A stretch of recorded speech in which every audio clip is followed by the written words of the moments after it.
my fellow Americans, all of us are saddened by the news that former President Gerald R. Ford passed away last night.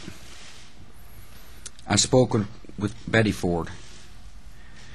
On behalf of all Americans, Laura and I extend to Mrs. Ford and all President Ford's family our prayers and our condolences. President Ford was a great man who devoted the best years of his life in serving the United States. He was a true gentleman who reflected the best in America's character.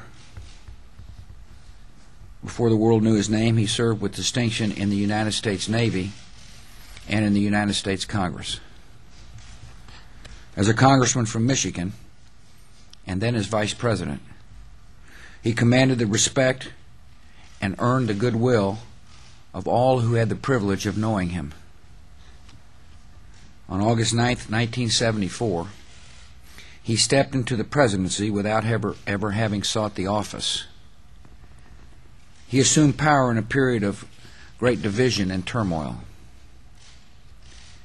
For a nation that needed healing, and for an office that needed a calm and steady hand, Gerald Ford came along when we needed him most. During his time in office, the American people came to know President Ford as a man of complete integrity, who led our country with common sense and kind instincts. Americans will always admire Gerald Ford's unflinching performance of duty and the honorable conduct of his administration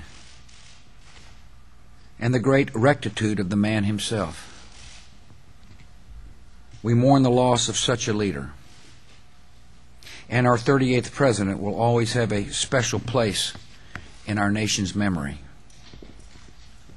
President Ford lived 93 years, and his life was a blessing to America.